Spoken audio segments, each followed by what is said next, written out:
Good morning everybody. Magandang umaga sa inyo lahat, Pilipinas. Papaalala ko lang ulit, gaya ng mga lagi kong pakalala ng mga nakaraan. Hindi po kami open for investment. Hindi po kami open for investment. Medyo marami-rami kasing nag-PPM at nagsasabing parang 1 milyon, gano'n, lalagay dito, kalahating milyon lalagay dito, 100,000 lalagay dito, yung ipon nila lalagay dito. Hindi po kami open for investment. Anday lang kasi wala naman kasi sinigangan tangisan sa kanto ng may investor ng butang na milyon-milyon. Hindi po kami open for investment. Relax lang po kayo. Ikalma nyo yung mga bulsa ninyo. Ikalma nyo yung mga pera ninyo sa inyo yan. Tago nyo na lang yung mga pera ninyo. Franchise daw, franchise. Wala namang paresan mo. Nasa kanto, tapos wala pang presyo. Wala pang pwesto. May franchise na. Hindi po kami open for investment. Hindi rin kami open for franchise. Tsaka na yan. Pagka siguro pag malapit na sa 1 milyon, ganun. Tsaka tayo mag-uusap ng tungkol dyan pag medyo malapit na sa 1 milyon. Magandang umaga sa inyo, Pilipinas. I am the Chai Chesto. This is Project 1 Million. Sige, questions, go. Ayan po, tanong naman po ito ni Yuan. Wala po palang tanong, puro shoutout pa lang to. Shoutout muna kay Yuan, Fernan Chang Colasaka, Brian Breva, Fernan Chang, ayun, ulit. Okay. Naghanap tayo ng mga questions ngayon. Nats Machen. So, hello idol, magandang gabi daw po. Magandang umaga sa inyo lahat. Ayan, anong masasabi mo daw ngayon, sir? Ngayong araw mo, kamusta naman daw po? Tanong po dito. Lumubog yung puso ko nung natapon yung sabaw. Tangin, lungkot ko talaga ron eh. Then nagmamaneho ako. Bumalik kasi ako sa bahay. Kukunin ko yung sabaw, 1 galon yun. 1 galon. Yung galon ng tubig, yun. Yung na-realize ko 1 galon pala, bilog na. Hindi, yung galon ng tubig. Tapos din nagmamaneho ako ngayon, nakaipit sa binti ko yun, gamit ko yung bulok ng motor. Tapos nalubak ako, dumulas. Ang putang ina, sobrang bigat kasi nun eh, dumulas. Ayun, natapon yung sabaw, ang lungkot ko. Tama-tama gagawa, life must go on. Ayun. Pero other than that, okay naman, everything is fine and well. Wala naman masyado maraming sakit ng ulo, wala masyado maraming problema. Bukod sa paghuhugas ng kaldero. Tangin ang kapal kasi ng ang kapal ng sebo eh. Medyo mahirap hugasan ito. Pero hindi naman ako nagreklamo. Kinikwento ko lang sa inyo kung kamusta araw ko. Ayun. Kayo, kamusta naman ang araw ninyo? Namatay uli yun sa'yo. Tapos tingnan natin, baka ma-post naman ngayon yung broadcast. Hindi naman? Okay. Ayun. So, sige, go. Question. Tanong ni Merjun Papin, Master Chi, anong pinagkaiba ng may alam sa marunong? Alin pong magandang halimbawa? Yung may alam lang. Yung marunong, in practice yun. Yun ang pinagkaiba ng dalawa. Kasi when you say may alam, knowledge yun. Yung marunong, wisdom yun. Ano ba ibig sabihin ng knowledge? Information transfer. Diba? Na-transfer sa'yo information, you have knowledge. May alam ka. Pero yung marunong talaga, parang pagmamaneho ng kotse yan eh. Maganda halimbawa dyan pagmamaneho ng kotse. Magkaiba yung alam mo yung pagmamaneho ng kotse. May alam ka sa pagmamaneho ng kotse kaysa yung marunong ka talaga magmaneho. Magkaiba yun. Maaaring may alam kang konti. Alam mo signal light kung paano gumagana. Alam mo kung anong mga tinatapakan, brake, preno, at saka clutch, diba? Maaaring alam mo yung theory, pero it doesn't necessarily follow na alam mo na kagad kung paano magmaneho. Magkaiba yung in practice versus theory. Yan ang sagot ko ron. Next question. Tanong naman po. Yan, wala ka na ulit. Sabi ko sa'yo, bantayan mo eh. Yan. Good morning. Ilang order sa inyo? Isa lang ba? Okay. Tanong naman po na hindi ko maintindihan ang pangalan. Idol, talaga bang unfair ang buhay? Ano pong pananaw mo dito, Idol? Hindi naman unfair ang buhay. In fairness naman. Walang I wouldn't say there's something fair or unfair about life. Diba? Life just happens. Natural yan eh. Diba? Nagre-reklamo ba yung mga toro na yung sungay nung iba ay mas malaki kaysa ron sa iba? Diba? O nagre-reklamo ba yung mga pusa bakit mas maliit sila kaysa sa mga tigre? Hindi naman eh, diba? Masasabi mo bang unfair yun? Hindi. Kasi yun lang talaga genetics eh. It is what it is. Gano'n kasimple konsepto. Ngayon, sobrang basic ng konsepto eh. Kung palagay mo life is unfair for you, edi gawin mong fair. Even better. Hanap ka na ng mga unfair advantage mo. Diba? Gano'n lang naman kasimple buhay eh. Kasi kaysa magpapa-victim mindset ka, tawag dyan victim mindset eh. Diba? Kaysa magpa-victim mindset ka na alam mong wala nang iuusad ang buhay mo kapag ka victim mindset ka kasi lagi mo na lang iniisip na biktima ka ng lahat ng bagay. Ba't hindi mo na lang trabahuhin ang buhay mo? Ganun kasimple sa akin ang konsepto. Palagay mo unfair ang buhay? O edi congratulations kapag ka ikaw yung nasa unfair advantage, edi pabor pa sa'yo. Diba? Parang halimbawa, sa trabaho, palakasan sa trabaho. Sinasabi mo, palakasan naman ikaw dyan. Yung mga mas malalakas, mas mapapromote. Mas sip-sip sa boss, mas mapapromote. Okay, alam mo na. Wala Ayan, harap ko na sa akin yung camera kasi nagloloko yung DJI. Trabahuin ko na muna sa bahay ito na i-factory reset na lang muna. Magandang gabi sa inyo. Medyo malabo lang tayo ng konti kasi bibili na naman ako ng bagong cellphone Alam niyo na, pagka medyo lumuluma ang cellphone, mabilis lumabo agad ang camera. Hindi ko alam kung bakit ganun. Pero ewan ko, may mga ginagawa yata sila sa update kasi ang Apple, aminado silang pinapabagal nila yung cellphone nila, ng mga luma Aminado sila ron, pinapabagal nila, sinasadya nilang pabagalin yung mga lumang cellphone nila para di naman pakinabangan, para bumili ka ngayon ng bago. Ilang order to? Sama. Okay. So, bale, 135.15 ang suklet. So, yun. Sige, go. Questions, Gil. Sige, nagsasandok pa si Gil. Teka, kunin mo naman yung 10. Sabi ni Fernan Chanco Lusaka, Kailan? Idol, tanong lang po, paano po ma-achieve ang pag-iipon ng 1M kung empleyado ka pa lang? Alam mo na, yun nasagot mo na mismo yung tanong mo. Empleyado ka, magtrabaho ka, tapos mag-ipon ka. Diba? There's no other way. Ano gusto mo? May bloop, basta na lang bigla ka makakakuha ng 1 million piso out of nowhere. Diba? Kasi nung ako nag-empleyado ako, nakakaipon din naman ako Nag-empleyado ako, nakakaipon naman ako Ang hirap lang kasi sa iba, tangina kasi yung Shopee kasi po, kinangina mo, deliver kasi sa bahay nyo. Ayaw nyo tigilan yung kaka-Shopee nyo di ba? Ayaw nyo tigilan yung kakakain nyo ng masarap Tangina nyo, Jollibee kayo ng Jollibee kada weekend Di ba? Pa-deliver kayo ng pa-deliver sa Food Panda Ang tigas kasi ng ulo nyo Tapos ngayon tatanong nyo sa akin kung paano makaipon ng 1 million pag empleyado ka. Alam mo, it doesn't matter na kung empleyado ka, negosyante ka, investor ka, o po kayo ng ano mo, kung ano pang trip mo. Pag nagtatrabaho ka ng maayos, tinatalinuhan mo, nag-iipon ka, makakarating ka dyan, maliban na lang siguro kung mamatay ka na maaga o mabaldado ka na maaga, di ba? Pero karamihan naman sa mga tao, umaabot naman ng kahit pa paano, 30, 40, 50. Yung iba, umaabot pa 60, 70, 80 Di ba? Ibig sabihin, sa loob ng puta, 40 taong kang nagtatrabaho, ni piso, wala ka na ipon. Tangin na naman, di ba? Ni piso, wala ka na ipon, walang kalaman-laman bangko mo, getting yourself from point A to point B lang, ganun lang kasimple.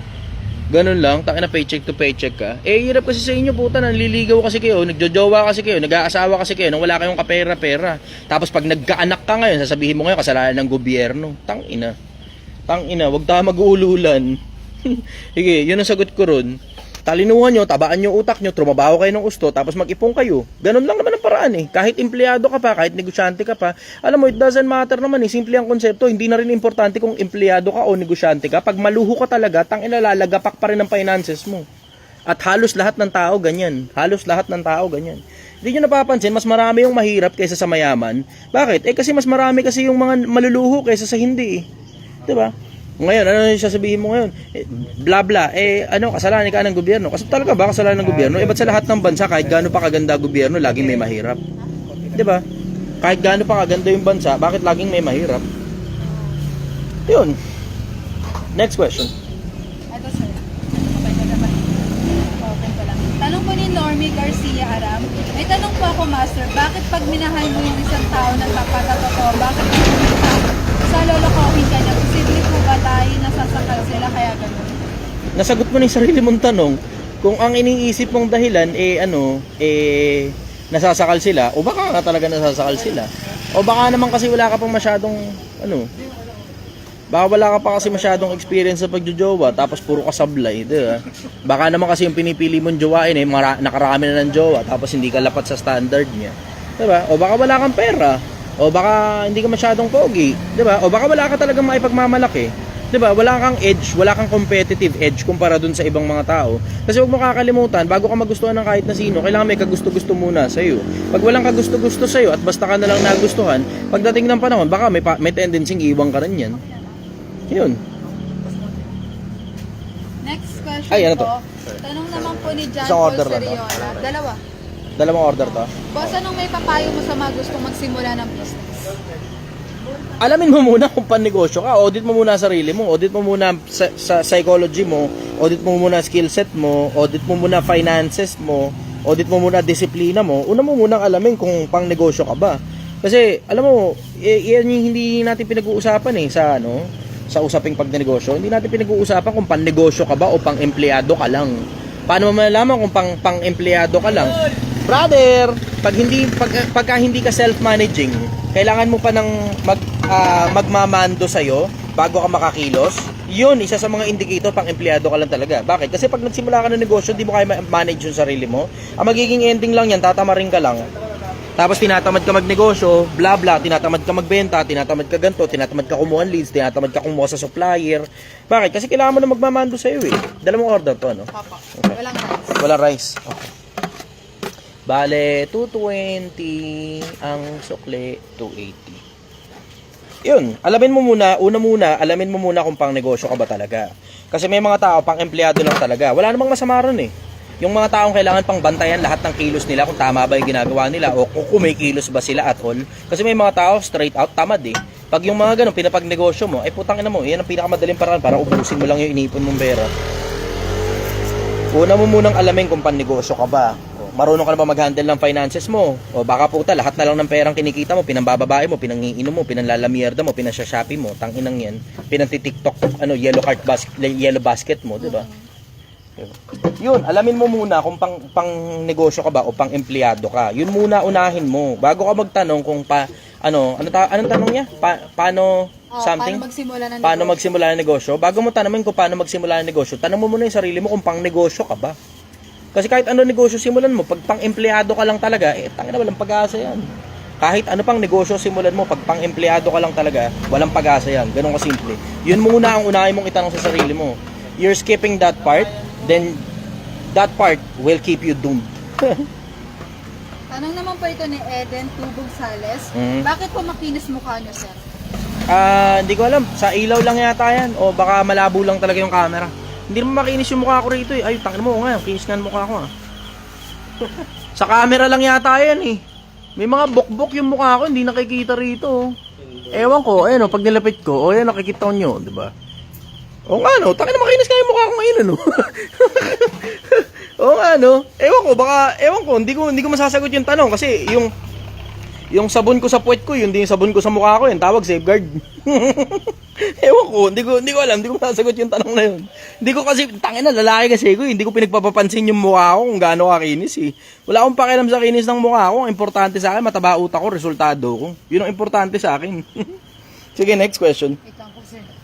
Naglalagay yung cellphone. Okay. Ayan. Hindi ko taga mapindot siguro dahil Oh, hindi daw mapindot. Filter po ng camera yan. Walang filter ang camera ng live ng Facebook. Walang filter ang camera ng live ng Facebook. Baka iniisip ko nga, baka malabo lang talaga tong camera kaya hindi mo nakikita yung mga bukbok sa mukha ko. Ayan. Tanong ni John Margate. Idol, napipikon ka din ba sa struggle niya sa pagkamit ng one? Oo!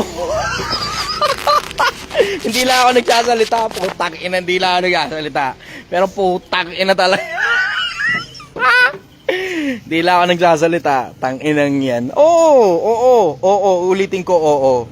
Hindi ako napipikon sa mga maliliit na struggles eh. Napipikon ako sa mga paulit-ulit na putang inang struggles eh. Doon ako napipikon eh. Pero syempre, hindi ko na sinasabi sa inyo yun. Kasi, brother, thank you. It involves my people eh. Diba? Hindi ko na sasabihin sa inyo yung mga ganong mga struggle ko na kinaiinis ko kasi nga it involves my people. Pag mga tao ko pinag-uusapan, pinagtatakpan ko talaga yan as much as possible. Kasi mga tao ko sila eh. Ayoko silang ipahiya sa social media. Kaya yun, ang pinapakita ko na lang sa inyo, yun lang nakikita ninyo, yung mga kahihiyang nangyayari sa akin na ako mismo ang gumagawa. Well, unintentionally. Ayun, katulad yung kanina, tangina, nabasag tuloy yung nabasag yung, nanlumo ako ron, lumubog yung puso ko ron. Nahulog yung sabaw, yung yung lalagyanan ng sabaw, tapos nabasag. Bili ka nga ng bago na sa Shopee. Magkano ba isa nun? 200 plus. 200. Bili ka isa. Naiinis ako sa sarili ko, tangina. Sobrang simple lang naman ng putang ina eh. Iipiting ko lang ng binti ko, hindi ko pa nagawa ng tama. Tangina, nabuburat ako. Anyways, wala naman na tayo magagawa ron, so move on na lang tayo ron. Pero oo, tanong mo, napipikon ba ako sa mga struggles ko? Oo, naiinis ako. Pero ang pinakamalaking kinaiinis ko talaga yung paulit-ulit na putang inang pare-parehas na problemang yun at yun lang din. Napipikon talaga ako sa ganun. Kasi tignan mo, kung di nyo napapansin Pilipinas, pag ako nagkakamali ako ng mga iba-ibang mga pagkakamali. Ng mga pagkakamali na hindi mo talaga inaasahan every now and then. Iba-iba. Pero pag paulit-ulit na lang, yun at yun pa rin, yun at yun pa rin, yun at yun pa rin. Putang ina talaga, diba? Nakakapikon talaga yung ganun. Yun ang sagot ko. Hindi ko nila sasabihin sa inyo kung ano yung mga struggles ko. Pagtatakpan ko na lang yung mga tao ko. Kasi kasalanan ko lahat ng bagay. Ganun na magaling na leader. Lahat ng bagay kasalanan niya. Sige, next question. Tanong naman po tanong to ni Gail. Tanong to ni Gail. Oo, medyo mabigat yung feelings ko today. Bakit nangyari? Mukhang na-loka ako ng best friend ko. Ha? Naloka ako ng best friend ko. Tang inalaglag. Block niya ako ngayon. Oh, gago. Sabi ko sa iyo eh. Diba? Sabi Ano ko sa masasabi iyo. mo sa mga kaibigan na tinuring mo ng kapatid tapos bigla kang Pakulong mo. Pakulong mo. Gusto mo ba tulungan kita? nag-social Oo, sige, pakulong mo. Akong bahala sa'yo. Tangina, sa dami-dami ng tatarantaduhin, ikaw pa tinarantado eh, diba? Akong bahala sa'yo. Sige, kausapin natin yung hepe ng mismong lugar nila. Papabalasan natin yan, tamo. Mamasahihin yan sa loob. Sabi ko sa'yo eh, diba? Eh wala, sinabihan na kita eh. Tiwala kasi ako kaibigan. Sinabihan na nga kasi kita, diba? Hindi ka pa naniwala sa akin, mas naniwala ka pa sa kaibigan mo. Alam mo naman hindi kita ilalaglag eh. Diba? Sabi ko sa'yo eh. Pakulong, temo, ngayon, gumawa ka patuloy ng problema natin. Imbis na nanahimik tayo dito, maghahabol patuloy tayo sa nilokong pera sa'yo. Diba? Sabi mo nga sir, wag na natin habulin ng lumang pera. Gumawa na lang natin ng bagong pera. Hindi, yun yung kapag ka tumatakbo. Pero pag mahahabol mo naman, tangina, madali namang isabay yan dyan eh. De, kausapin natin si Hepe. Diba? Simple lang naman yan eh. Anong pangalan nun? Nag-iba siya ng pangalan ngayon eh. Nag-iba siya ng pangalan ngayon sa Facebook. O, tangina, diba? Kita mo, sabi ko sa'yo eh. Akong bahala dyan, tinan mo. Mamasahihin yan dun. Pagsisisihan niya yung pinanganak pa siya.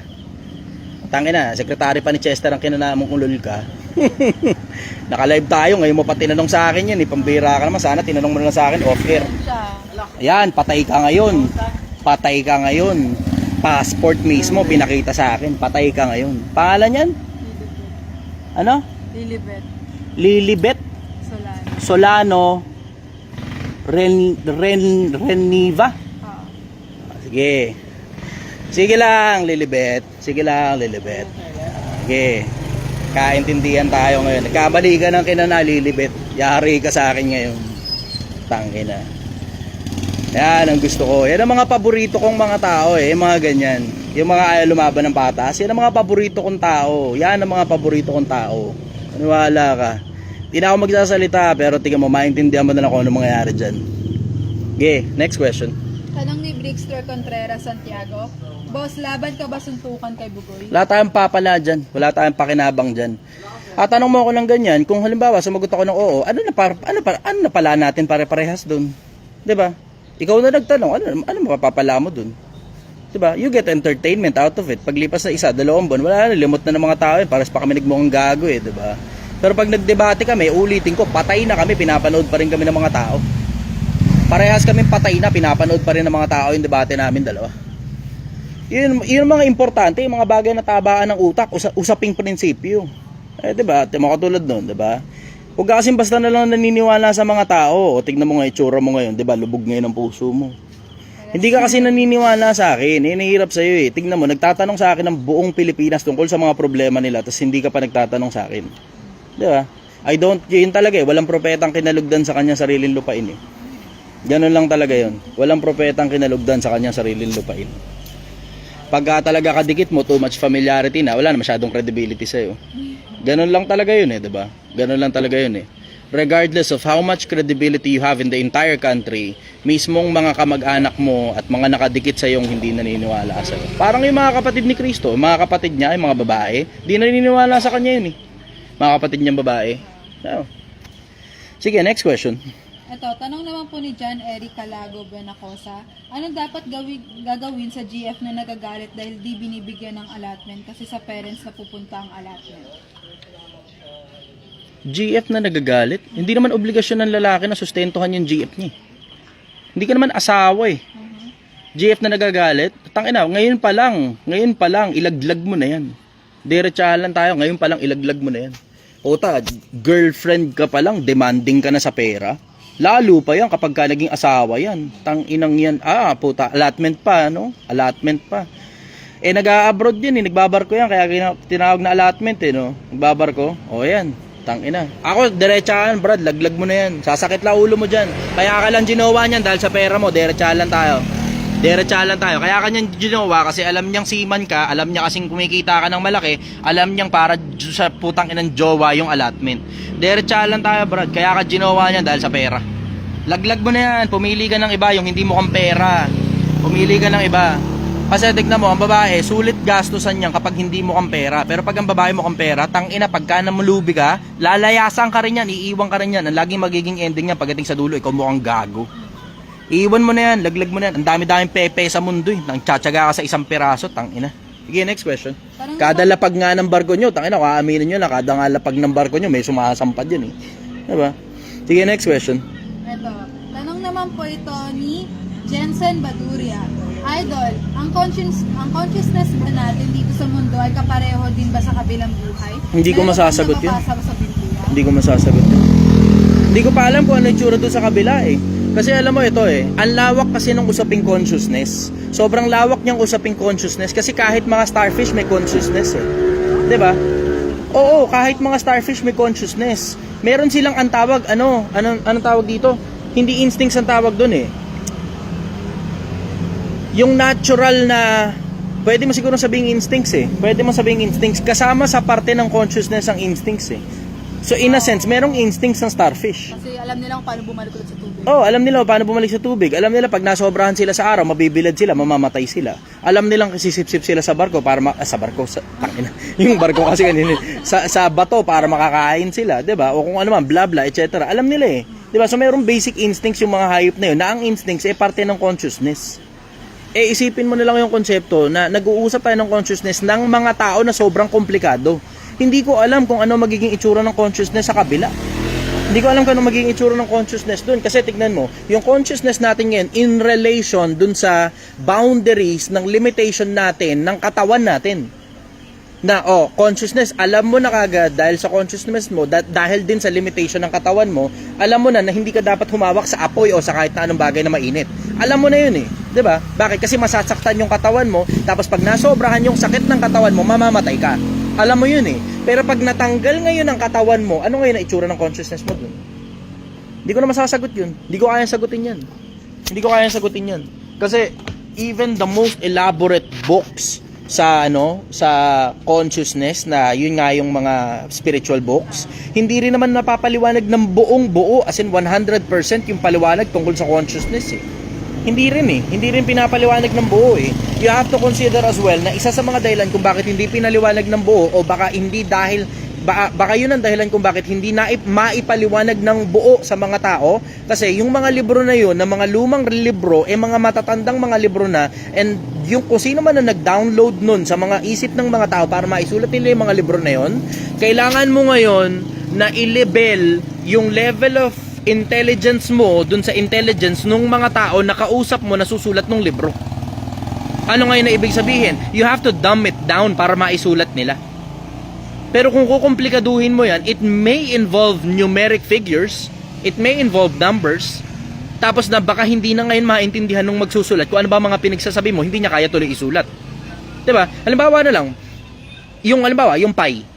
Diba? Alam mo yan, 3.14, diba? 3.14 ang pi. Tapos bla bla bla, mahaba yun eh. Pasulat mo kahit kanino yung pi ng isang diretso. Yung kahabaan ng buong pi, I bet you sobrang konti lang ng mga taong kayang magsulat niyan. Ganon din yung konsepto ng consciousness. Hanggang ngayon nga, minamap nila yung consciousness, hindi pa rin ma-map ng 100% eh. So yun ang sagot ko rin. Hindi ko alam kung anong sagot dun. Next question. Tanong naman po ni Michelle Ann Santiago. Ask ko lang sana, anong gagawin mo kapag ang mahalaga sa mga hindi ka rin nagbabago sa masama na ginagawa? Sasamahan mo pa rin ba siya? Sa akin, diretso. Nakadepende na lang kung makaka-apekto sa akin o hindi. Nakakadepende rin kung makaka-apekto sa anak ko o hindi. Kasi may mga bagay na pwedeng hayaan mo na lang eh. Pwedeng hayaan mo na lang. Hindi lahat ng bagay kailangan pakialaman nyo kahit buhay mag-asawa pa. Halimbawa, isa sa mga bagay na hindi na dapat pakialaman, palagay ko, and I may be wrong, maring mali ako dito. Yung halimbawa, yung pagbabati ng lalaki. Pag ayaw mo siyang pagbigyan. Ayaw mo rin lang naman pagbigyan, di pabayaan mo na lang siya. 'Di ba? At least nagbabati nila siya sa CR kaysa gumamit pa siya ng ibang babae at magbayad pa siya. 'Di ba? Yun, palagay ko isa sa mga bagay na palagay ko dapat pinapabayaan na lang. Hindi lahat ng bagay kailangan papakialaman pa. Oh, halimbawa, masamang gawain, halimbawa lang nag-iisip ako ng isa sa mga masamang gawain sa isip ng mga tao na palagay ko hindi na dapat pakialaman eh. Halimbawa, ito.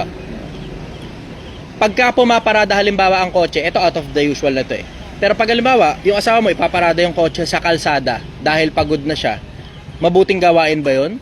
Obviously hindi, dahil hindi naman niya parking space yung kalsada eh, 'di ba? Pero pag pagod na yung asawa mo, 'di ba? Ano pa gagawin mo? Hindi ka naman marunong magmaneho para ikaw magparada nun. Alam ka namang awayin mo, papagod na nga. Brother, uy. Okay. Yun, hindi lahat ng bagay kailangan pakialaman mo pa. Una muna, tatanong ko muna kung nakakaapekto ba sa akin o nakakaapekto ba sa mga anak ko.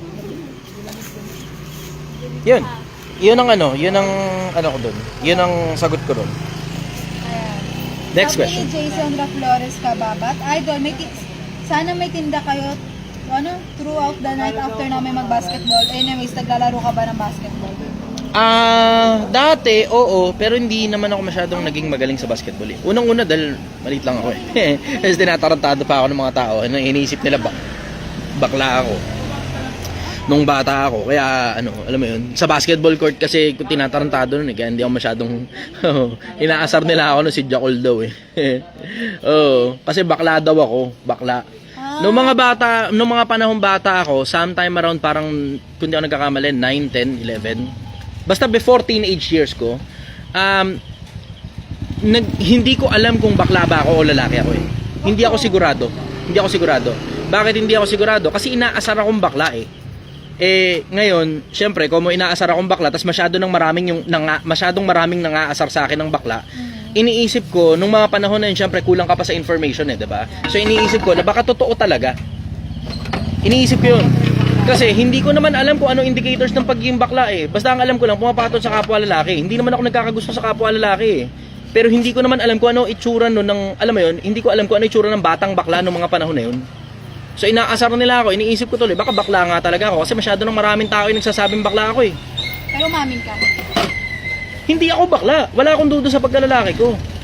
Nga lang, nagkaroon ako ng duda nung mga panahong bata ako kasi ang dami masyadong nangaasar sa akin bakla ako. Kasi nga, siguro dahil maputi ako, tas manipis pa ako, tas makinis ako, ganun.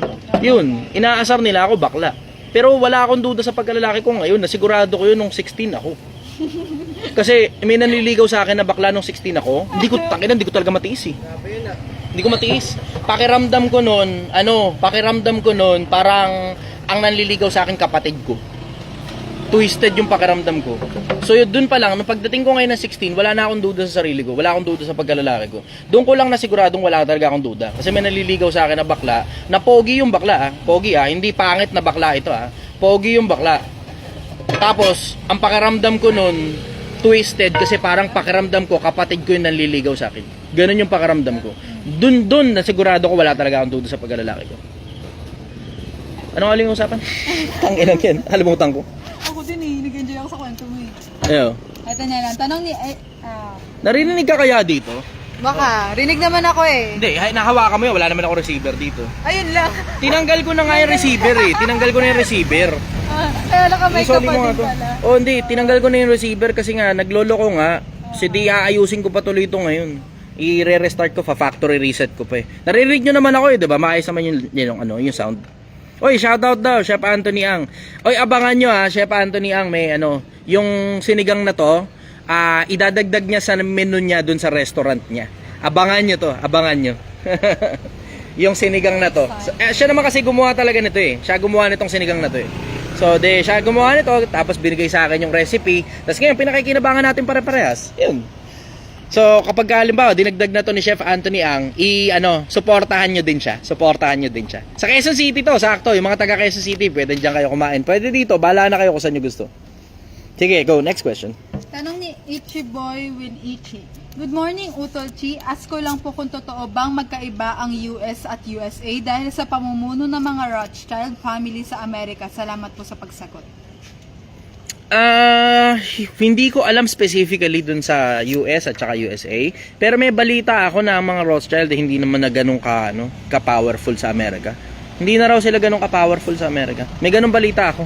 Kasi syempre, 'di ba, sa pag-usbong ngayon ng maraming mga bilyonaryo at mga makakapangyarihang bagong mga tao, katulad halimbawa ni Elon Musk at saka ni pangalan to, Jeff Bezos, 'di ba?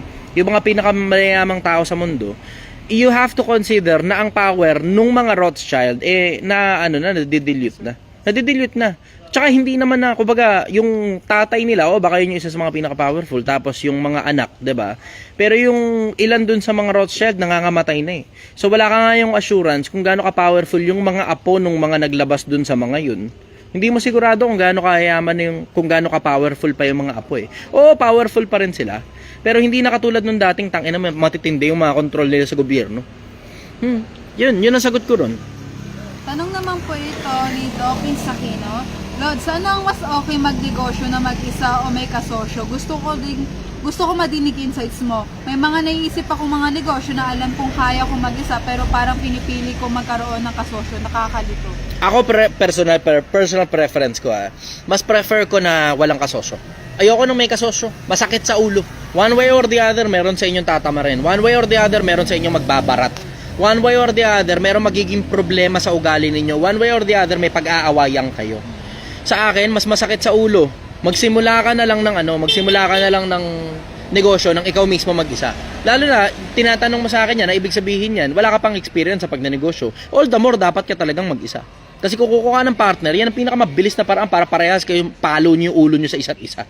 Para kayo si B1 at B2 nag-uuntugan yung mga ulo. Brother, makikisuyo sandali. Pahinaan. Brother, pakinaan lang.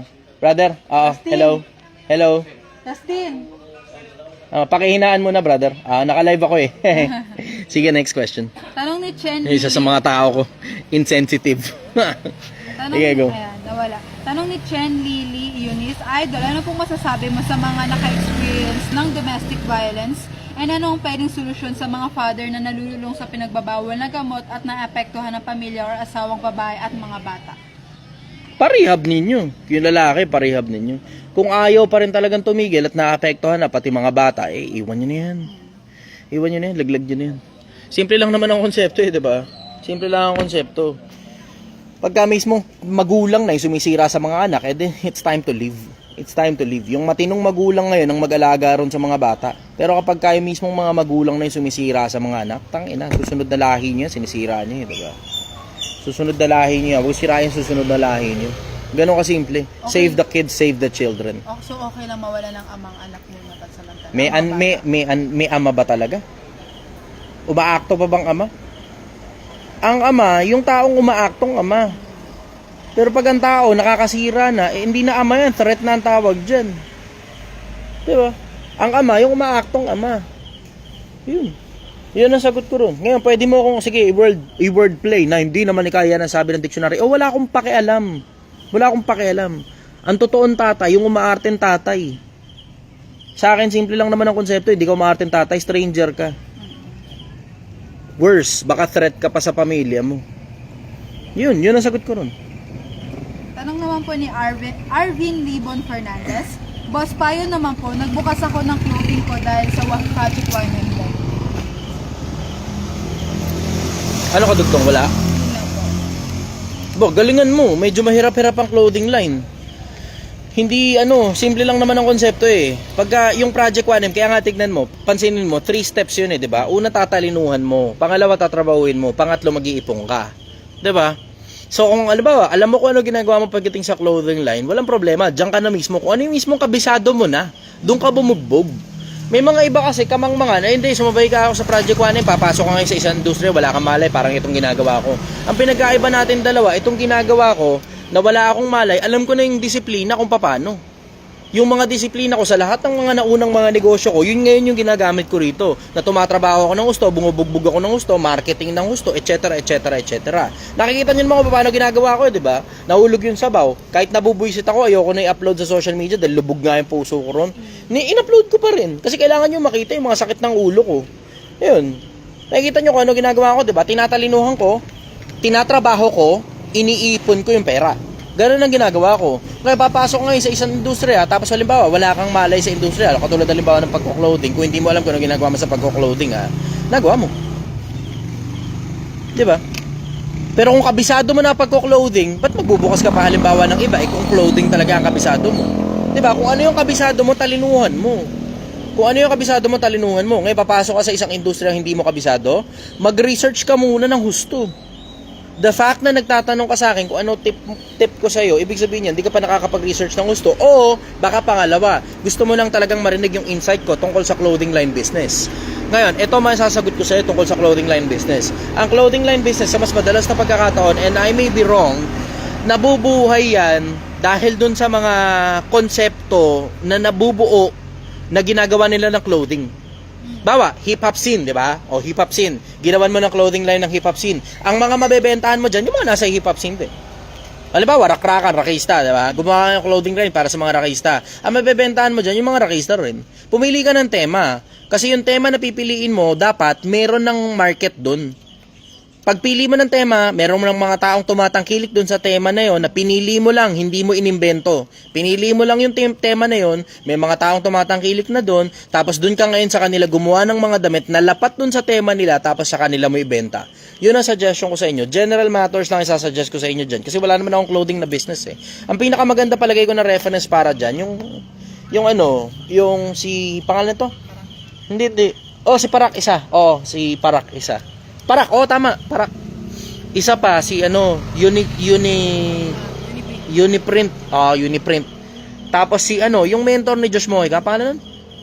Frank Mendoza. Yun mismo negosyo nun ni Frank Mendoza eh. Yun ang negosyo ni Frank Mendoza, Uniprint at saka ni Boss Parak. Yun ang mga magagandang reference pagdating dyan. Yun nga lang, hindi ko lang alam kung nagsha-share sila ng insights nila tungkol mismo specifically sa clothing. Hindi ko alam. Isa pa pala, magandang reference din pero hindi ko rin alam kung nagsha-share. Si Ato. Si Ato na class S na pangit, may clothing yun. May clothing yun. At magaling din siyang mag-research tungkol sa mga supplier. In fairness sa kanya, magaling siya mag-research tungkol sa mga supplier. Nakakwentuhan ko si Ato. Mataba utak, matalino. In fairness sa kanya, matalino talaga siya. Sige, next question. Hindi man to question pero natuwa ako sa comment niya. AJ for Manejo, attendance check, present again pa. Shoutout po Miss Gail, listening here while making my teacher's handbook. Ito. Searchy. Ayan. Searchy, your advices. Ay, matawag. Sa akin ba na nakatutok? Sa akin ko natutok.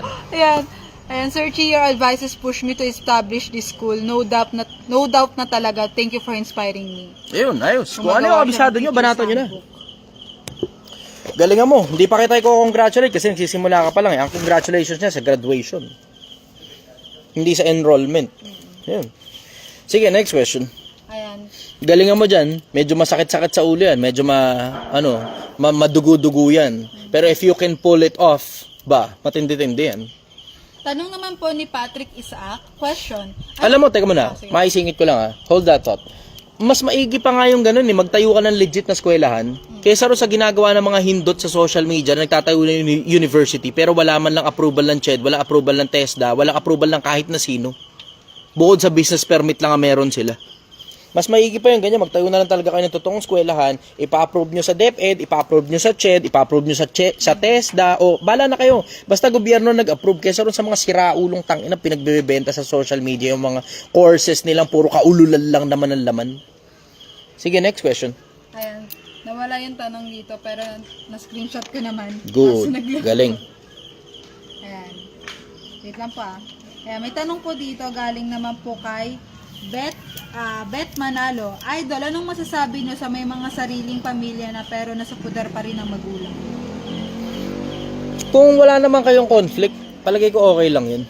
Pero kung nagkaka-conflict na kayo, nakasulat kasi sa Biblia, iiwan ng lalaki at babae ang kanyang ama at ang kanyang ina. Ang dalawa magsasama. Hindi na sila dalawa, kundi isang laman lang.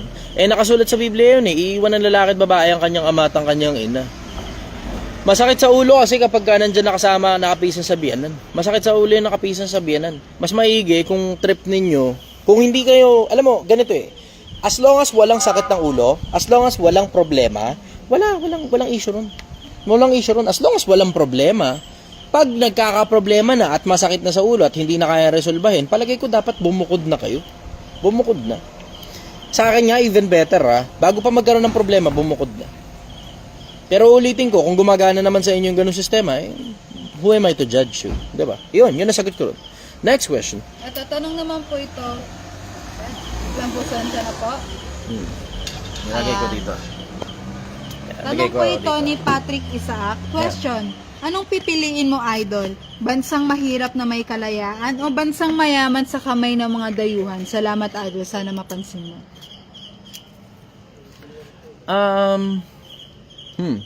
Good question.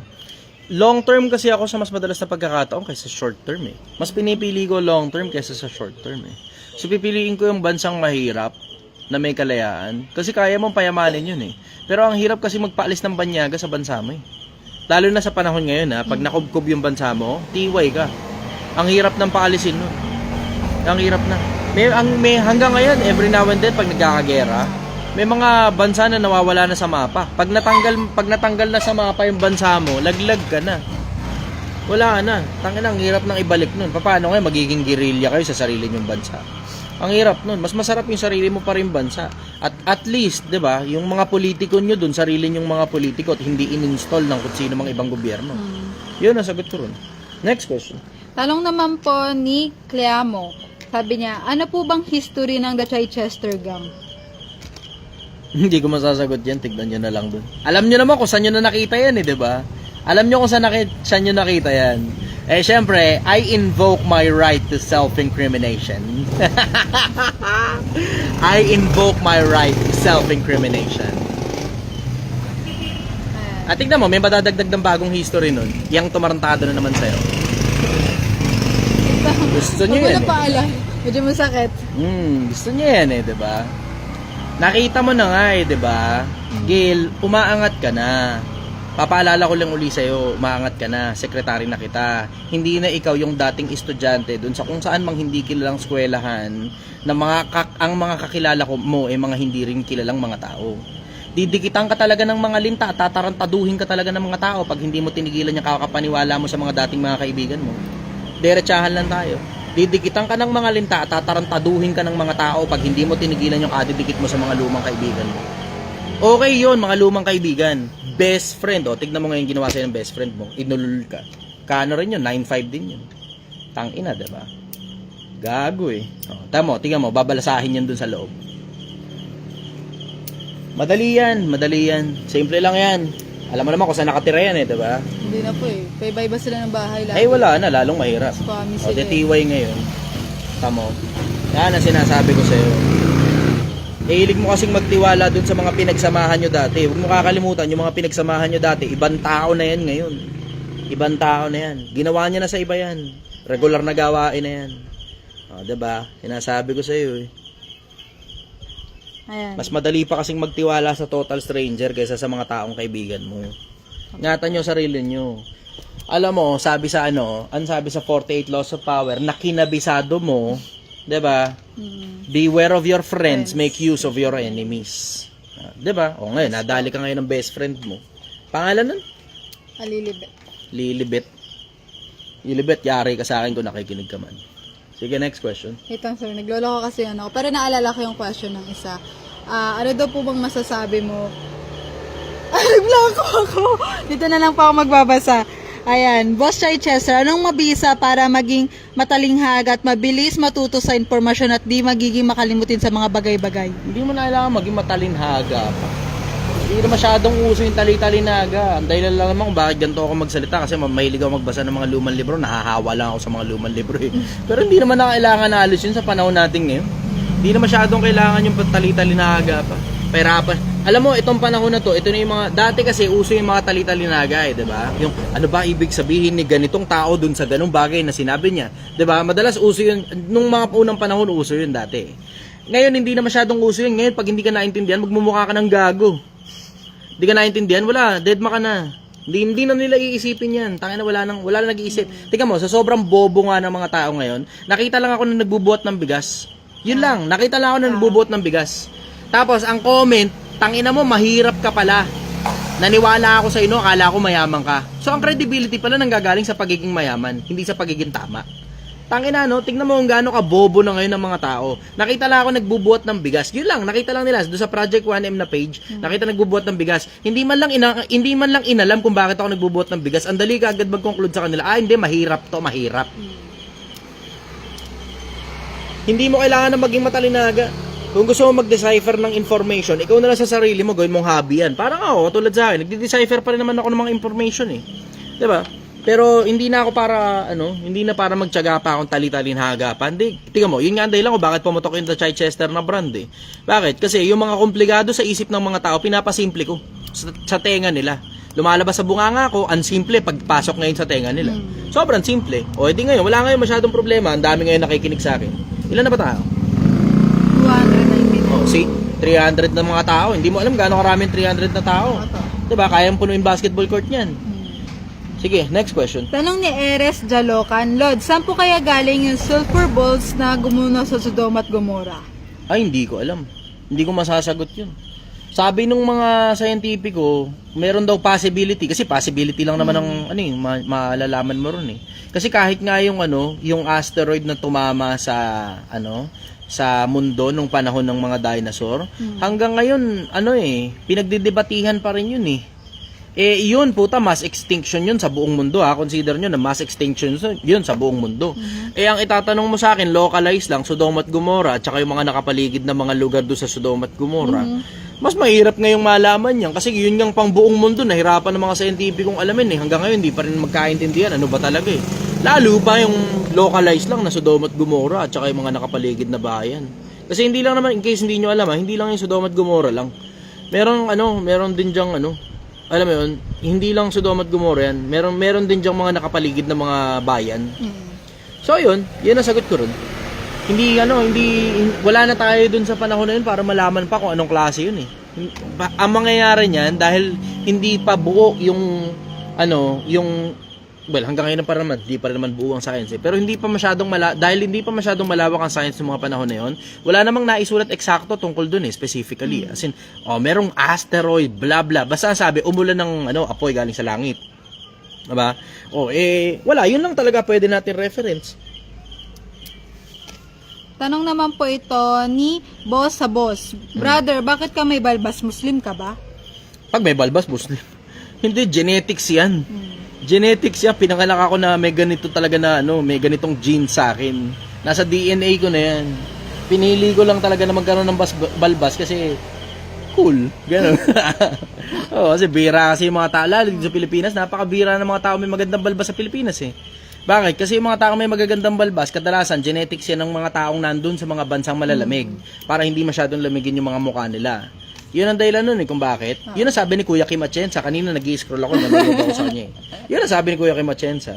Yun lang ang masasabi ko ron. Yun ang dahilan kung bakit may balbas ako. Pero kung tatanong mo bakit ako nagpapatubo ng balbas, kasi ang pangit kasi na itsura ko kapag wala akong balbas, mukha akong totoy. Yun ang dahilan. Oo. Next question. Tanong naman po ito ni Jemar Vengano. Kuya Chi, yung Project 1M natin medyo advanced lang itong tanong ko.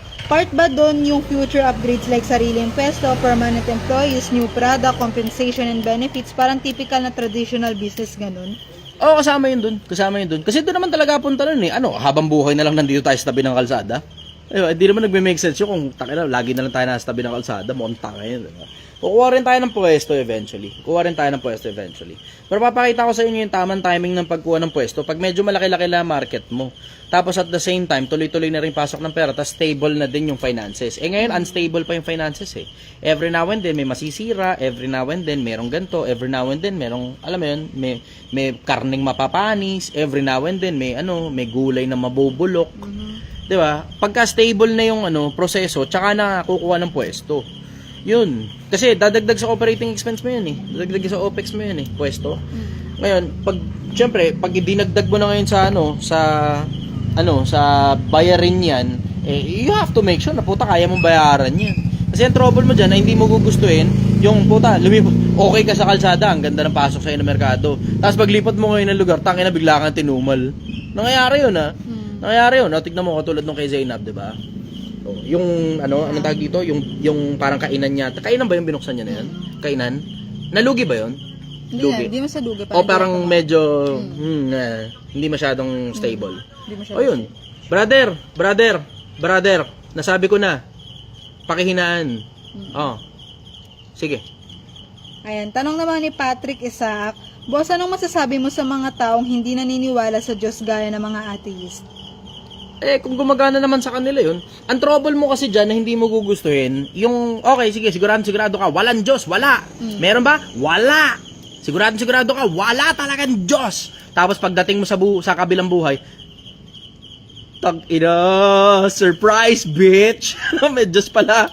Hindi mo gustuhin yung ganun eh. Ayoko magpakasigurado sa isang bagay na magiging trouble din sa'yo pagka mali ka pala eh. Diba? Always be safe than sorry. Practical kasi akong tao eh. Practical ako eh. Okay, so kunyari, halimbawa, walang Diyos. Kunyari lang, halimbawa, walang Diyos. Di okay lang kung gumawa ka ng mabuti, okay lang din kung gumawa ka ng masama. Okay lang yun, wala nang problema rin. Basta wag ka lang magpapahuli sa batas. Diba? Yun lang kasi magiging sakit ng ulo mo rin pag nahuli ka ng batas. Yun lang ang trouble mo rin. Pag nahuli ka ng batas, trouble ka. Pero ito ang problema mo eh. Pag hindi ka kasi nag-invest sa kabila, tangina, dito ka lang sa buhay na to invested, ang yaman mo rito. Tapos meron palang kabila. Tangina mo, yari ka. May kabilang buhay pala. Di bali sana kung wala talagang kabilang buhay. Kahit si Raulo ka dito, ayos lang. Kahit mabuting tao ka dito, ayos lang. Kasi pagkamatay mo, game over. Paano kung meron pala? Tapos hindi ka nag-invest dun. Tapos puro kalokohan yung ginawa mo rito. Tapos sinabi mo pa walang Diyos. Na-offend mo pa yung mismong Diyos kung meron man. Paano ka ngayon? Yari ka. Wala, mas okay pa rin sa akin. It's better to be safe than sorry. Mas maigi pa rin sa akin maniwala at magbaka sakali na meron kabilang buhay at meron Diyos. Kasi alam ko kasi embedded sa akin sa pagkatao ko na kailangan kong maging mabuting tao eh. Yun ang napansin ko eh. Ako mismo personal, embedded sa akin, nararamdaman ko kailangan kong maging mabuting tao eh. Yun ang nararamdaman ko eh. Pag bata ka, sige, pwede ka maging siraulo, pwede ka maging gago. Lahat na lang gawin mo, mag-addict ka dyan. Bala ka na kung anong trip mo. Mararamdaman mo yun. Mas pakiramdam mo parang, alam mo yun, gusto mong gumawa ng kaululan, kagaguhan. Pero as you grow older, habang tumatanda ka, mararamdaman mo, hindi pala, tangina, kailangan ko nang gumawa ng mabuti kasi pakiramdam ko, hindi ako mabuting tao. Doon pa lang, doon sa part pa lang na yun, pakiramdam ko hindi ako mabuting tao, kailangan ko gumawa ng mabuti sa kapwa-tao ko. Yun. Halos lahat ng matatanda nararamdaman yan. Halos lahat ng matatanda nararamdaman yan. You can always say, hindi naman, bla bla, kasi may mga tao na buhay na walang konsensya. In every rule, there's always an exception. Diba? Pero the minority doesn't justify the majority of the multitude of people na gustong maging mabuting tao kung kailan tumanda na sila. Diba? Hindi mo maaalis yun eh. Hindi mo maaalis na, sige, may mga siraulong tao hanggang mamatay sila, tumanda sila, siraulo talaga sila. Pero hindi mo rin maaalis yung fact na ang mga tao in general, pag tumatanda sila, pinipili nila maging mabuting tao tapos kumakapit sila sa mga religion nila. Nagiging mas relihiyoso ang mga tao pag tumatanda. Yun.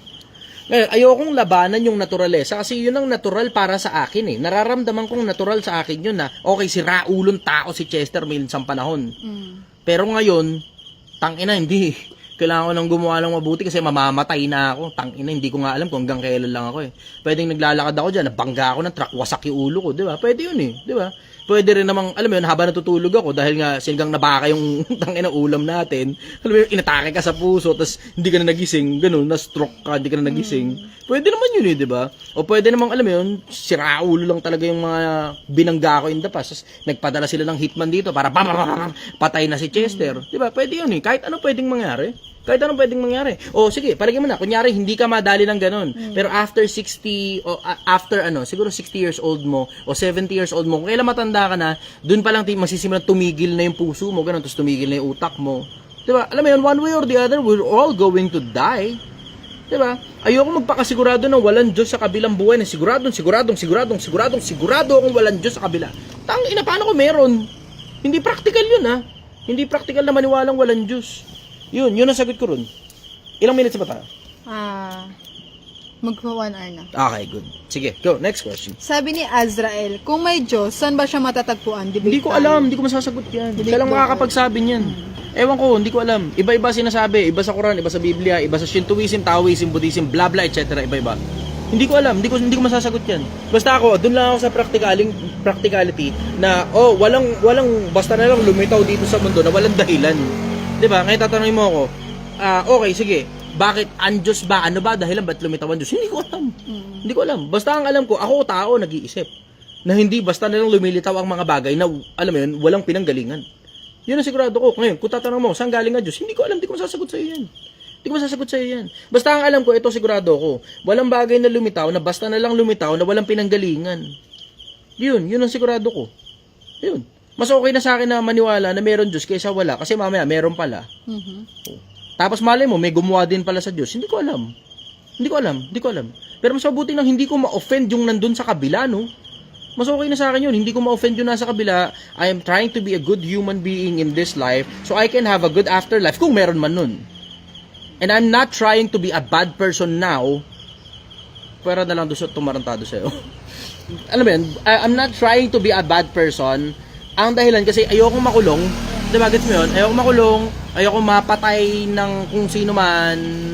Well, actually gusto ko pala mapatay. Hindi. Gusto ko mapatay ng kung sino man. If you can kill me, then it will be a great honor to die for this country and for my God.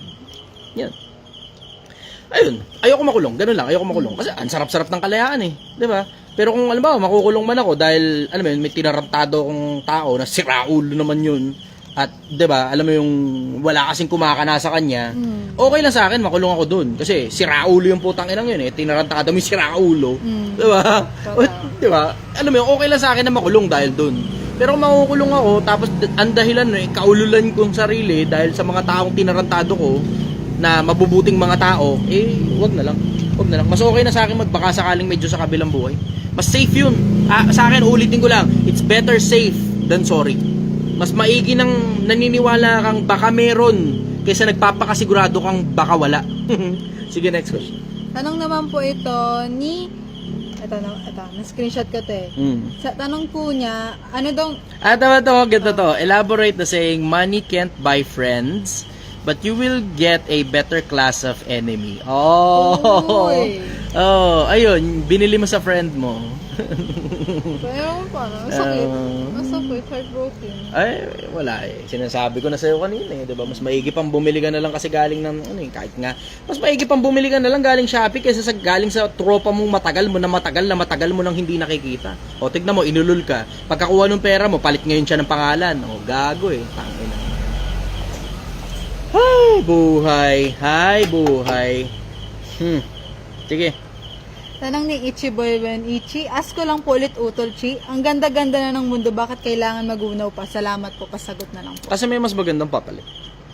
Nakita ko ang bagong langit at bagong lupa. Na nananaog mula sa langit buhat sa Diyos. Sapagkat ang unang langit at ang unang lupa ay wala na at ang dagat ay naparam na. Naparam, sorry po. Wala na. Disappeared na. Okay. Waiting ako ron sa bagong langit at saka bagong lupa. Magbasa kasi kayo ng mga libro ninyo, yung mga pinaniniwalaan nyo, hindi nyo pinagbabasa yung mga librong galing dun eh. Kung Muslim ka, magbasa ka ng Quran, wag kang tamad. Kung Kristiyano ka, magbasa ka ng Biblia, wag kang tamad. Tatamad nyo kasi. Magbasa kayo ng mga libro ninyo, mga pinaniniwalaan ninyo, basahin ninyo. Maghanap kayo ng mga ebidensya sa mga bagay na pinaniniwalaan nyo. Hindi basta-basta na lang kayo naniniwala ng mga bagay na wala namang ebidensya katulad ni Bugoy na Koy-Koy. Humanap ka ng proof na may sinabi si God na huwag kang mag-asawa ng marami. Hindi nga, meron nga eh. Di ba? Meron nga ako nababasa eh. Nasa Quran at saka nasa Biblia eh. Good evening. Tama. Kaya talaga hindi talaga papalag ng debate yan eh. Paano papalag ng debate? Hindi niya kayang panindigan na wala sinabi si God na huwag mag-asawa ng marami. Yan sinasabi sa inyo eh. Yan sinasabi sa inyo. Pero huwag kasi kayong magpakasigurado sa mga bagay na hindi nyo naman naiintindihan yung mga pinagsasabi nyo. Yun ang sagot ko ro. Next question. Tanong naman po ni Jay Anilov, Kuya, thoughts mo on personal training as a career? Okay yun. Paano personal training? Yun ang comment. Baka personal trainer? Oo. Okay yung kung fitness, tapos alam mo talaga kung ano sinasabi mo. Okay lang din yung kahit life coaching, basta alam mo sinasabi mo. Pero pag ang sinasabi mo sa mga tao, yung pang tuition fee ng parents mo, pang business mo na lang, tapos yun ngayon ituturo mo sa mga tao, dumami ngayon na out of school youth natin, no, MJ? Yan sabi sa inyo eh. Ayusin nyo kasi yung mga pinagtuturo nyo sa mga tao. Nakakalimot kasi, alam mo yun ang hirap kasi sa mga tao eh, lalo na sa mga influencer eh. Nakakalimot kayo na may anak kayo. Nakakalimot kayo na mag-aasawa kayo, nakakalimot kayo, mag-aanak kayo, nakakalimot kayo na pag sinabi yung mga yan na pinag-a-advise nyo sa mga tao, sa mga anak ninyo, hindi rin kayo matutuwa. Diba? Ay nako, mga influencer talaga, mga influencer. Diba? Sige, next question. Ay, teka muna pala, kumain muna kayo. Tanong ni Gideon. Sige, libre kain dito. Para sa mga crew meal. Crew meal. Sige, go. Tanong niya po, brother, anong opinion mo sa pag-alis ng physical punishment sa mga school ngayon? Hindi ko alam sa eskwelahan pero ang alam ko kasi ito, sigurado ako. Ang kamang mga nababalot sa puso ng bata, ngunit ilalayo ito sa kanya ng pamalong pang saway. Isa sa mga tools para sawayin ang mga bata, pamalo eh. Pag hindi sumusunod, matigas talaga ulo, pamalo. Effective din ba yun sa eskwela? Gusto mo ng diretso? Naaalala ko yung panahon na ako napalo ng teacher ko, tumino ako. I can only speak about myself. Sarili ko lang yung kaya ko i-represent. I cannot represent the rest of the students na kasama ko nung mga panahon nag-aaral kami. Kasi hindi ko naman alam yung trauma na naidulot nun sa mga estudyante. Pero hindi ko rin naman alam kung merong mga kaparehas ko ng mga estudyante na tumino at hindi ko alam kung anong ratio ng effectivity nun. Hindi ko alam kung anong ratio ng effectivity nun eh. So wala akong statistics para patunayan yung claim ko. So I can only speak for myself. Ako lang, sa sarili ko lang. Ang naaalala ko noon, napalo ako ng teacher ko, tumino ako. Naalala ko noon, takina pinauntog sa akin ng teacher ko yung ulo ko sa Oo, seryoso kasi nagagano ka tatambol-tambol kami kasi usin tambol-tambol noon eh, di ba? Tapos sabi ng teacher namin, "Kaya ko putang ina mo, ka nga rito, Chester." Tapos sabi ng teacher ko dati, "Untog mo yung ulo mo diyan 10 beses." Di ako nung dug. Binibilang ko ba dug 10. Pagdating ng 10, okay na po. Ulit ka pa? Hindi na po. Yung teacher ko pala, may menstruation noon. Tapos kada dabog ko ng gano'n ng lamesa ko, bumabating ako ng sa ulo niya. Tambol ng lamesa. Tapos, pangina. Hindi ko naman alam na nakakainis pala ako eh. Hanggang sa pinapalo nung teacher ko yung ulo ko sa pintuan. Oo. Pagkatapos nun, syempre, mindful na ako. Yun, naalala ko yung panahon na yun. Siyempre, controversial yun. Kung ngayon nga ipapagawa, pinapalo yung ulo sa sa pinto. Di ba? Pero, naalala ko kasi tumino ako ng mga panahon na yun. Tsaka ako naman yung nagpalo ng sarili kong ulo sa pinto. Siyempre, hininaan ko na yun. Hindi naman yung teacher ko yung pinalo yung ulo ko sa pinto eh. Diba? Sige, next question. Ito, tanong to ni J. Lord Manaloto Cordova. Idol, reaction po ninyo regarding sa mga hog industry na tinamaan ng ASF. Until now, wala pa ring vaccine. Until now, clinical trial pa rin daw since 2019 pa. Ay, oo nga. Totoo. Oo, malungkot nga yun kasi hanap buhay nila yun eh. Ingatan ninyo yung hanap buhay ninyo. Kasi may mga iba na may mga ibang hog racers, diretso, wala talagang ingat sa sarili nilang hanap buhay eh. Lalo na yung mga backyard hog racers. Di ba? Walang kaingat-ingat eh. Papasok ka ron sa kulungan ng baboy mo, tapos wala ka man lang suit na nandun lang talaga sa kulungan ng baboy mo. Di ba? Pwede ka naman magsuot ng ibang damit eh.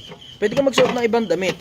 Ngayon, hindi ko alam kung saan nang gagaling yung yung ASF. Hindi ko alam kung sa paniki rin daw. Hindi, nga, sige na nga, andun na nga. Pero paano nata-transfer yun from one pig to another? Diba, hindi naman natin alam eh. Ako, hindi ko alam. Yun ang sigurado ko, hindi ko alam. Ngayon, aalamin ko, re-research ko yun. Kung halimbawa, nasa ganun ako industriya, re-research ko ng gusto yun kung paano nakakatawid yun from one pig to another. Brother! Tapos ngayon, I will make sure na yung mga damit, bla bla, pinapalitan. Tapos ngayon, sisiguraduhin kung lahat ng mga bagay na, alam mo, madidikit doon sa baboy ko, hindi nadikit sa ibang baboy sa ibang lugar. Yung mga ganong bagay, yung mga ganong mga pag-iingat, pwede mong gawin eh. Pero may mga iba, talagang, alam mo yun, wala talagang pag-iingat. Pero may mga iba naman kasi, kahit gaano kaingat, yung tsamba ba na minalas ka lang talaga? Yung tsamba na minalas ka? Wala tayong magagawa tungkol sa bagay na yan eh. Ganun lang yun eh, kasi wala pa rin bakuna hanggang ngayon. Bakit yung COVID vaccine nagawa na agad siya ng bakuna? Kasi tao pinag-uusapan, hindi hayop. Siyempre ang hayop, medyo mas mabagal-bagal ng konti bakuna sa hayop kaysa sa tao. Uunahin siyempre ng mundo ang tao, sang katauhan yan. Ikaw ba kung halimbawa marunong kang gumawa ng bakuna, uunahin mo ba yung baboy kaysa sa tao, kaysa sa anak mo? Diba? Yung ganung konsepto. Ito, sinusundukan natin yung mga staff natin ng mga pagkain nila. Sige. Ayan. Brother, dagdag ka na lang ng ano dun. Wala na. Pahingi na lang din ako ng taba at laman. Okay na siguro na mo. Wala naman na yata bibili ng ganitong oras eh. Na. Okay na. Sold out na tayo. Oo. Yeah, sold out. Well, meron pang ano, siguro kaya pa ng isang order to. Baka ako na lang kumain ito kapag hindi nyo binili. Bilhin nyo na to, tapong ko to. Bilhin nyo na to, tapong ko to. Ingat kayo, good night. Oh, hello. Sold out na tayo. Dala, ito yung karne. Meron pang ano to, siguro isang order pa to, kaya pa. Kaya pa na isang order yan eh. Meron pa lang tayo. Ha? Meron pa tayong gulay. Oh, meron pa kami dun sa ano, meron pang naka-pack pa dito kung sakali mang dumami yung tao. Ano Yan. magiging problema? Punta lang kayo. Nasaan ka daw, sir? Dito ako sa mahabang parang barangay hall sa Angono Rizal. Si Vichy Anando's watching. Sino si Vichy Anand? Magandang gabi sa Vichy Anand. Yan. Anyways, Sabi naman go. ni... Tranquil Fury. Brother Chi, anong take mo sa Peterson University? Ang ganda kasi ng konsepto. By the way, doing my consecutive 100 push-up for the 14th month. Thank you po. Congratulations to you. Yeah. Oo, tinitignan ko rin yun. Interesado rin akong makita kung anong... Hindi, masyado na kasing maraming inilabas si Jordan Peterson na libre eh, diba? Sa YouTube. Ngayon, Peterson University, palagay ko malaki maitutulong nun. Pero, kinoconsume ko muna lahat ng mga libre ni Jordan Peterson bago ako magbayad. Interesado ako ron. Alam mo, palagay ko, yung mga ganyan ang dapat binabayaran eh. Mga university na gano'n. Hindi yung mga ginagawa rin sa Pilipinas ng mga taong tangina, wala naman diploma. Hindi ako, tangina, with all the cunning knowledge that I have, hindi ako gumagawa ng ganyang putang ng university. Bakit? Wala naman akong hindi ako nakatapos ng kolehiyo eh. Hindi ako dapat pakinggan. Tanggap ko yung sa sarili ko. Kaya kung may mga nakikinig sa akin, maraming salamat. Pero hindi para bentahan ko kayo ng kurso. May mga iba katigas-tigas ng mukha. Tangina, networking ka lang, puta, biglang may course ka na kagad na binibenta. Ano yan? Anong kaululan yan? Hindi wala nga accreditation galing sa TESDA. Walang accreditation galing sa CHED. Walang accreditation galing sa DepEd. Ni sa TESDA, walang accreditation. Kasi may binibenta ka nga yung course. Ano yan? Anong kaululan yan? Tapos kabanat-banat pa. Yun nakakatawa eh. Yung parehan sa tao na yun, siya rin yung nagsabi na yung pang tuition fee, pang business na lang. Tapos ngayon, nanonulisit ng tuition fee. Para dun sa course na binibenta niya. Sabi ko, ano to? Anong kalokohan to? Ano yan? Akala ko ba yung pang tuition fee, pang business? Ba't ngayon may course ka na ngayon dahil interesado ka sa pang tuition fee ng mga bata? Sa kanya na lang bibigay yung pera. Sa kanya na lang daw ibibigay pera? Ay naku, bahala kayo sa buhay niyo. Again, next question. Ayan. Kuha nga rin ako, gugutom din ako. Ingit ako sa inyo. Pahinga kanin, Gil. Kanin Brother, po, sikutan mo brother. ang kanin. Ayan, tanong po ito ni Mark Christopher Walat Lagera. Idol, halimbawa wala kang Kalahati pinapractice na religion at gusto mong lumaki ang mga anak mo na may takot sa Diyos, paano kaya ang the best way para maturuan sila? Kung wala kang pinapractice na religion, sa mas madalas na pagkakataon, meron ka namang pinaniniwalaan eh. Diba? E di hanapin mo ngayon kung anong libro yung pinaniniwalaan mo, basahin mo yung libro na yun, tapos ituro mo sa mga anak mo. Yun, ganun ko gagawin yun kung wala akong pinaniniwalaan na religion. Kasi, okay, sige, wala kang pinaniniwalaan na religion, pero may pinaniniwalaan kang Diyos. Ngayon, meron kang inclination eh. Diba? Hahanapin mo lang kung saan nakakiling yung puso mo. Kung, halimbawa, Muslim ka, tapos hindi ka masyadong Muslim, pero medyo Muslim ka, diba? May mga ganun kasi, may mga taong ano eh. May mga taong, alam mo yun, hindi naman sila masyadong, alam mo yun, parang relihiyoso ang dating. Babasahin ko yung Quran, tapos ituturo ko sa anak ko. Ganun. Kung halimbawa, Kristyanismo ka naman, ganun. Hindi ka naman masyadong Kristiyano, di ba? Babasahin ko yung Biblia, tapos tuturo ko sa anak ko. Yun. Ganun gagawin ko. Kasi one way or the other, may inclination ka niyan eh. Merong religion na nakakiling yung puso mo doon sa religion na yon. Kahit hindi ka pumupunta ron sa kung saan man yung pinupuntahan ng mga tao. Gets mo yun? Yung konsepto na ganun. E di magbase ka doon sa mga lumang libro. Yun ang pwede mong gawin. Pagbasihan mo yung mga lumang libro kung saan nanggaling talaga yung paniniwala na yun. Kasi may mga librong pinanggalingan yung paniniwala na yan. Oo, andun na tayo. Mga tao yung pinanggalingan ng mga paniniwala. Tapos hindi naman yung mga libro.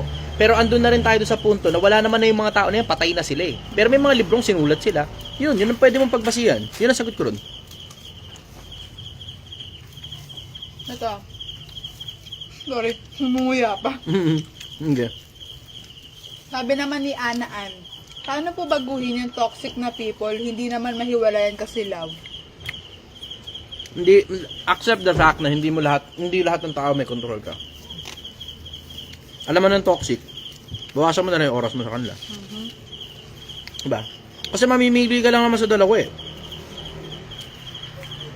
Kapag hindi mo na kayang baguhin yung tao, pipili ka lang sa dalawa.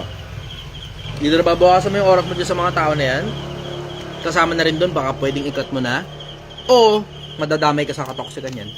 Mahahawa ka dyan. Huwag nyo kakalimutan ang sabi ni Pablo sa Biblia. Huwag kayong padaya, ang masasamang kasama sumisira ng magagandang ugali. Ingatan nyo ang sarili nyo sa ganun. Ang masasamang kasama sumisira ng magagandang ugali. Next question. Ito ang nagdalawa kasi ang akin phone. Ito. Ayan. Tanong naman po galing kay tanong ni David Agespina Naldor. Idol, ask ko lang po, sa mga nangyayari po ngayon, nakapropesiya po ba ito? I think so. Kasi, alam mo, yung 3-1 ng, kung napanood yung video ko nung nilabas nung nakaraan, kung paano pinakamabilis na sumikat, pag binasa mo yung 3-1 ng ikalawang Timoteo, yung mga ibang bagay, general matters yan, maintindihan mo pa yun. Yung iba, magkakaroon ng gera sa iba't ibang dako, magkakagutom, bla bla, etc. Pero may binabanggit, yung lilindol sa iba't ibang dako, sa akin, out of the usual yun Para masabi mong lilindol sa iba't ibang dako, ibig sabihin nun, kahit paano may alam ka sa tectonic plates. At sinong tao may alam sa tectonic plates nung panahon na yun? Diba? Baka meron, oo. Meron silang konting idea. Pero hindi to the extent na katulad ng nangyayari ngayon, na wala pang history sa panahon ng mundo na, well, known world ng mga tao na lumilindol ng kasindalas ng lindol ngayon sa iba't ibang panig ng mundo. So, naalala ko yung lindol dati sa Haiti.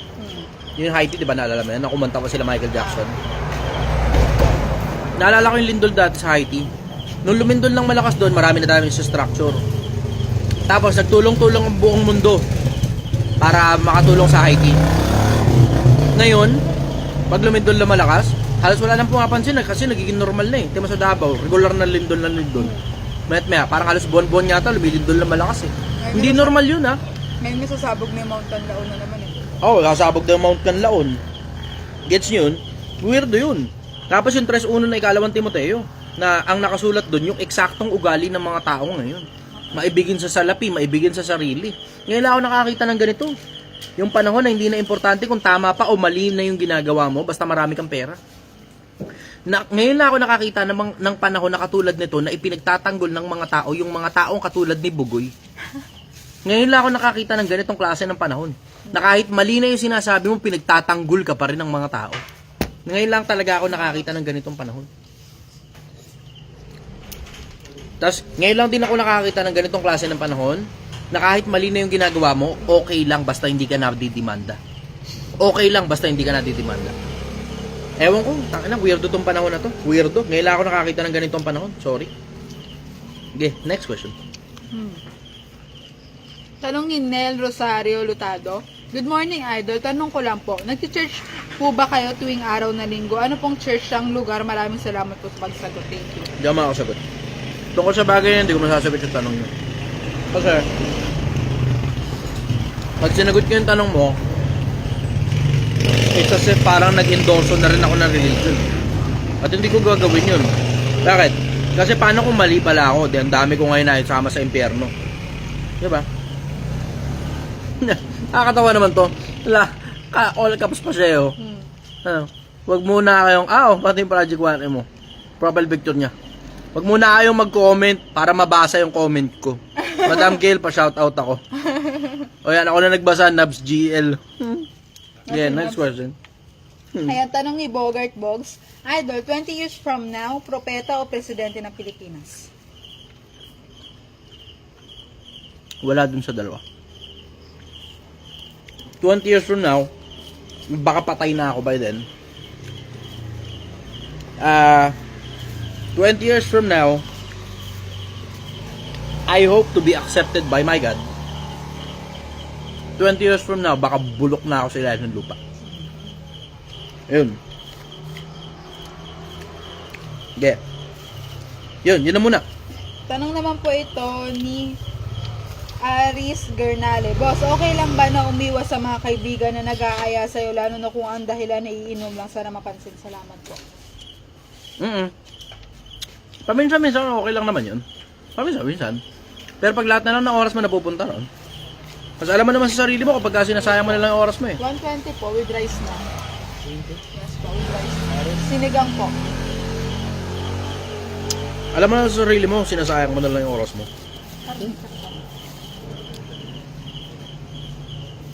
Yeah, last question. Ito po. Tanong naman po ito galing kay... Ganap ako na medyo magandang tanong. Sarap. Nahulog kinain ko.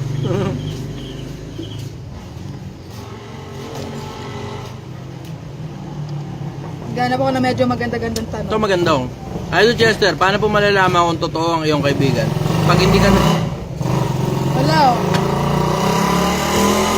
Okay, next question. Next question. Next question. Naalala ko siya. Naalala ko siya. Next question. Tinanong ako. Nasagot ko yung tanong. Next question. Next question. Ayan, tanong naman po ni Erwin Besonia. Idol, kasabay na ako gumawa ng Project 1M mo. Good. Payo naman po, paano maiwasan ang pagkalugi? Thanks po. Pa-practical ka. Para maiwasan mo yung lugi, tignan mo, katulad ng ginagawa namin dito. Paano ginagawa? Tinatansya namin yung dami ng tao. Tapos, halimbawa, medyo mas madami yung tao ngayon kaysa noong mga nakaraan. Galing ngayon sa freezer, kukunin ko ngayon yung stock ko ng karne. Pero hindi kami nag-i-imbak dito. Laging fresh itong nandito. Laging bago yung mga nandito. Hindi kami nag-i-imbak dito tapos babalik pa sa bahay pagkatapos. Hindi na. Pag nandito na yan, bawa karne o sabaw o kanin, lahat ng mga nandito na, dito na lang yan. Tapos pag halimbawa, di naubos, kami kakain yan o papakain sa mga manok at saka sa mga pato. Pero dahan-dahan kami, maingat kami. Kaya nga tignan mo, di ba kanina natapon yung sabaw eh. Tanga na, nalungkot kaya ako dun. Tapon yung sabaw. Panilungkot sa... Hindi, seryoso, nalungkot talaga ako dun. Tapon yung sabaw. Saan to? Doon sa kalsada. Doon sa dinadaanan natin, yung sa, 'di ba, yung maraming hams na ganun, 'di ba? Yung bago dumating ng tricyclean, yung istasyon ng tricycle. Yung madilim na madilim, yung mukhang eskwelahan. Eskwelahan 'yun, 'di ba? Yun. Doon. Sabi tuloy ni ano, sir. Nalungkot ako nun eh. Ni Nabs G, paano daw malaman ng tunay na kaibigan, sabi niya. Malalaman mo yung kapag di ka tinantado sa 9-5. Oo na. Ay nak. Eto sir, magandang tanong for ending. Tanong ni Azrael. Boss Sir Chester, may alam ka ba sa lihim na karunungan at ano ang masasabi mo dito? Lihim nga eh. May mga karunungan itinago sa lihim sa kapusikitan ng panahong walang hanggan. May mga ganong klase ng karunungan eh. Tingnan mo, pansinin mo Pilipinas. Sa dami ng karunungan na meron si Solomon, napakakonti ng mga libro na naisulat niya. Napakakonti. Ano malaking possibility? Malaking possibility na sobrang obvious, marami siyang dinala sa libingan. Mga karunungan at dinala niya na sa libingan. Parang ako, marami akong mga karunungan na dadaling ko na talaga sa libingan na hindi pa pwedeng basta na lang ituro sa kahit kanino na lang eh. Kasi meron akong mga taong naturuan in the past. Una na kayo. Ingat ba? Dadaan ka. Maraming salamat sa pagbisita. Shoutout ka muna. Ito, live to. Galing pa ng Fairview. No, shout out pala dyan sa mga kasama ko sa Supremacy International. Ingat ka, brother. Dahan-dahan kayo sa biyahe ha. Pag inaantok, huwag kayong diretso ha. Kahit sumaglit ka, idlip ka lang muna. Kape-kape ka muna. Dahan-dahan kayo sa biyahe ha. Thank you, Idol. Good night. Okay, so as I was saying, may mga karunungan na hindi mo basta na lang ipagkakatiwala sa mga tao. Kasi minsan panahong nagkatiwala ako ng karunungan sa mga tao, na ako na lang napapailing ako eh. Tangin. Napapailing na lang ako eh. May mga lumitaw sa internet na mga siraulo dahil sa ipinasa kong karunungan sa ibang mga tao eh. Napapailing na lang ako eh. Napapailing na lang talaga ako. Yung karunungan na binigay ko sa kanila, ginamit nila sa kaululan. Ewan ko. May mga ganong klase talaga ng mga tao eh. Pag matuto lang ng kapiraso, gagamitin sa kalokohan eh. Good evening. May mga ganong klase ng mga tao, matuto ng kapiraso, gagamitin sa kalokohan. Nakikita nyo yung mga hacking, di ba? May bali-balita pa nga ako na isa sa mga influencer nyo na may tattoo sa bla bla. Nang ano daw meron daw grupo ng mga hacker itong mga to na nang hahack sila ng mga credit card information tapos pinambibili nila lang kung ano-ano. Good night! Meron akong balitang ganun. Siyempre, di ko nasasabihin kung sinong influencer yun.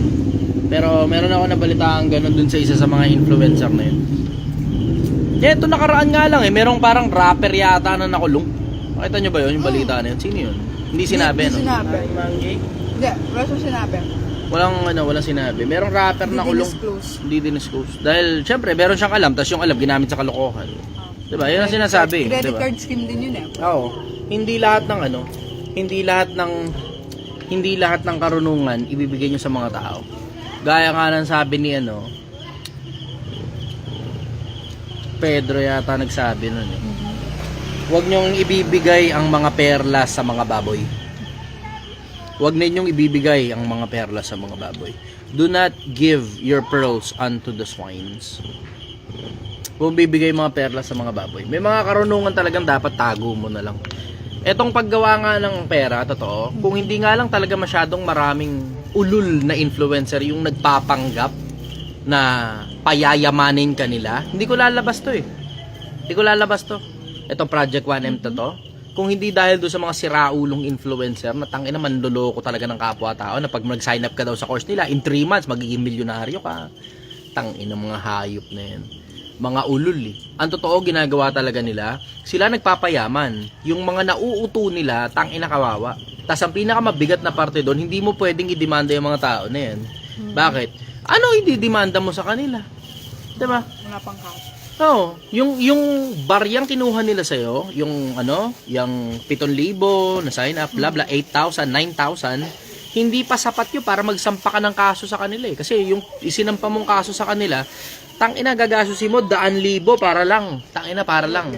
So ngayon, anong nangyayari ngayon? Dahil nga barya-barya lang kasi yan, mga 7,000, 8,000, 9,000, dahil barya-barya lang yan, hindi na nagtsatsagang magsampa pa ng demanda yung mga naloloko nila. Hindi na nagsasampang nagtsatsagang magsampa ng demanda yung mga naloloko. Ngayon, ano na nangyayari? Nakakapanatili sila hanggang mawasak sila sa internet. Tignan mo, yung isa nga dyan, wasak na sa internet. Hanggang ngayon, pinipilit pa rin makabenta ng course Kanina, may dumaan na naman na reels ko sa private na account ko. Tungkol sa kanya na naman. Sabi niya, kahit pa i-hate ako ng mga tao, kahit i-bash pa ako ng lahat ng mga tao, I will still continue what I'm doing. Malamang, tangina mo, siraulo ka talaga di ba? Matigas na bungo mo Matigas na bungo mo Naubos na nga buhok mo Naubos na nga di ba? Wala panloloko ng kapwa, gawain tiba-tiba. Ulitin ko, panloloko ng kapwa, gawain tiba-tiba. Tignan mo, kaya si Makagago, di ba? At least kahit paano yun, na-appreciate ko talaga kay Makagago Yung bunganga ni Makagago, ang target nun directly, yung mga siraulong kumikita sa panloloko ng kapwa-tao. Yun ang target nun, direct target nun. Napansin ko siya pagka bumibira siya Ang binibirahan niya lang, ngayon, kasi dati kasi marami siyang binibirahan. Pati sila kong TV, binanatan niya dati. Diba? Pero ngayon nakikita ko, ang binabanatan lang talaga diretso ni Makagago, yung mga siraulo na kumikita sa maling paraan. Yun ang nakikita ko. Yun, sa akin maliwanag na maliwanag yun. Maliwanag sa akin yun. Sa akin naman, simple lang naman ang konsepto di ba? Ba't di ka na lang kasi maghanap buhay ng maayos?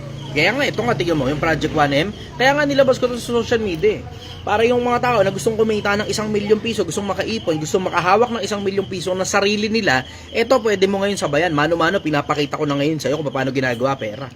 Diba? Mano-mano, pinapakita ko sa'yo ngayon paano ginagawa pera. Walang halong panloloko to. Paano ka maloloko dito? Puta, ikaw yung tatrabaho ng sarili mo, tapos sarili mong pera, maitatabi mo Diba? Hindi ko naman kailangan yung pera mo. Hindi nga ako nanghihingi sa inyo Kayo nga nangungulit sa akin ibigay na yung pera nyo sa akin. Ayoko nga tanggapin diba? Investor. O tapos bibigay nyo sa akin pera, tapos mamanduhan nyo ako. O tapos bibigay nyo sa akin yung pera, tapos sasabihin ko, payayamanin ko kayo, katulad ng ginagawa ng mga ibang influencer ninyo. Hindi, wag na lang. Sa inyo na lang yung pera ninyo. Ganun kasimple. Yung Project 1M na yan, binibigay ko sa inyo ng libre sa pag-ibig sa kapwa-taong na matuto kayong gumawa ng pera, tatalinuhan ninyo, tatrabahuhin ninyo, pag-iipunan ninyo hanggang makarating ng 1 milyong piso. Kaya naman, Pilipinas, sumabay ka na. Project 1M. Magandang umaga sa inyo, Pilipinas. Mahal na mahal kita.